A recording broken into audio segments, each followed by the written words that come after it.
E sobre os principais pontos da reforma tributária, a gente conversa agora com Giovana Maria Freigardia, que é especialista em consultoria tributária. Muito bom dia, Giovana. Seja bem-vinda ao Jornal da Manhã. Eu falei seu sobrenome certo?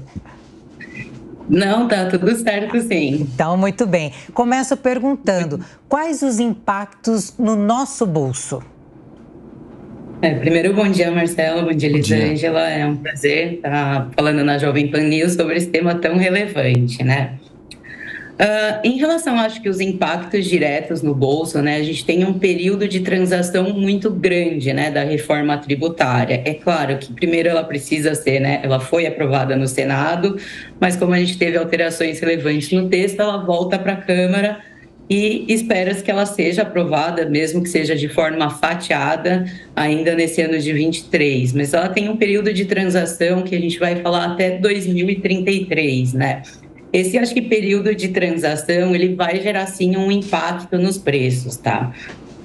Primeiro, porque que a gente fala, eu vou ter, nesse momento, uma convivência de dois regimes tributários. Então, as empresas elas vão se adequar, né, a um compliance maior num primeiro momento, para que, ao final, eu tenha, de fato, uma simplificação na arrecadação desses tributos, né? Então, reduzindo tanto obrigações acessórias como tributos. E é claro que, como é uma reforma que ela busca manter uma neutralidade tributária, eu tenho setores que foram mais afetados e outros setores que foram beneficiados, né? Acho que um setor que foi bastante afetado pela reforma é um setor de serviços, então acho que serviços que são prestados diretamente, né, aos consumidores, sem que eu tenha uma reforma, seja da renda ou da folha de salários, né, que está prevista que também aconteça, eu tenho um impacto maior. Então, serviços de streaming também.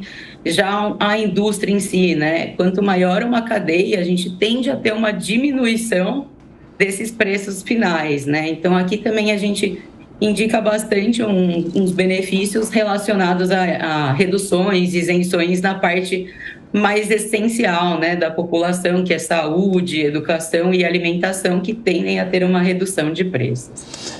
Giovana, você acompanhava conosco aí nessa reportagem o vice-presidente Alckmin mostrando todo um otimismo em relação à reforma, né? A gente sabe que é algo que há 40 anos se discute no país. Ainda hoje há uma reclamação de que tudo foi assodado, mas há a defesa de que se não fosse agora também não seria nunca mais. Mas como a Elisângela já lhe perguntou, né? Quer dizer, a gente fica preocupado porque os municípios não querem perder, os estados também não, a União muito menos, né?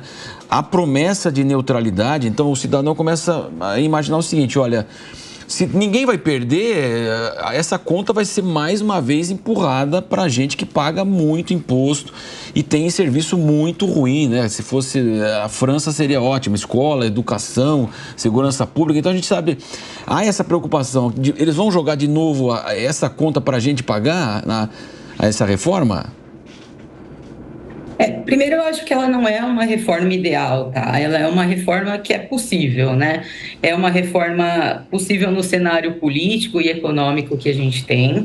Ela tem pontos de melhorias, acho que ela é bastante questionada por não trazer, de fato, esses estudos de impacto, né, nos segmentos, e até agora não ter uma certeza dessa alíquota de referência, né, que os estudos já indicam que pode chegar até 27,5%, sendo uma das maiores alíquotas sobre consumo no mundo, né, então dos países integrantes da OCDE. Espera-se que, de fato, haja, sim, né? A reforma, ela traz a simplificação, ela traz realmente uma maior transparência, uma desoneração integral das exportações, então eliminando resíduos que são prejudiciais à economia e à própria população. O fato é entender como essa reforma ela vai funcionar num período de transição, né? Hoje ela depende de uma regulamentação, então a PEC ela tem mais de 60 pontos que dependem de uma regulamentação da lei complementar.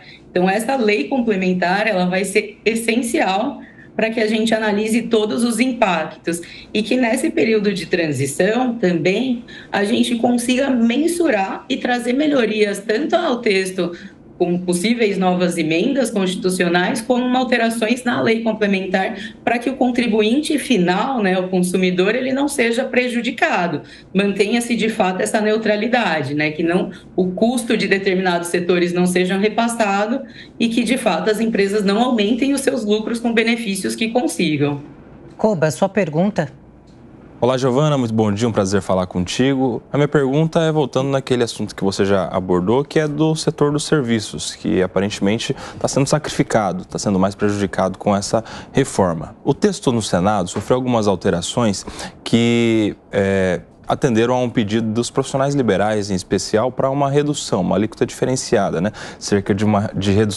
Uma redução de cerca de 30%. Ainda assim, há quem diga que há um desequilíbrio nos setores. Como você avalia essa mudança feita no Senado e se você acha que diante dessa mudança o jogo fica igual, fica mais parelho ou ainda haveria de se melhorar essa questão? Primeiro, boa tarde, como tudo bom? Primeiro, eu acho que a reforma, né, ela trouxe, o texto aprovado, né, no Senado, ele de fato trouxe essa redução de 30% para os serviços de profissional intelectual e científico que são regulados por conselhos. Então, aqui a gente imagina advocacia, contabilidade, conselhos de medicina, né, engenheiros. Então, não são todos os setores que são afetados por essa redução.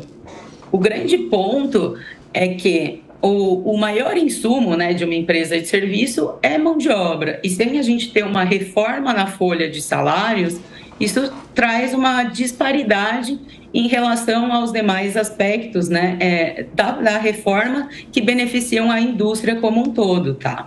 Então, entendo que mesmo com a redução, e é claro, muito benéfica, né, sendo trazida para esse segmento, ainda vão ter setores de serviços que não vão ser impactados por essa redução. Giovana, só queria uma observação sua, que nessa etapa da reforma ainda não há indícios aí de mudanças no imposto de renda, por exemplo. O único indício que tem é que no texto, né, aprovado no Senado, ele traz que após 90 dias da promulgação tem que ser aprovado, tem que ser apresentada, uma proposta de emenda tanto para a reforma quanto para a folha, e em 180 dias a lei complementar relacionada à reforma do consumo. Então, se aprovada em 2023, a gente espera um 2024 bastante também corrido e discutido nos termos tributários.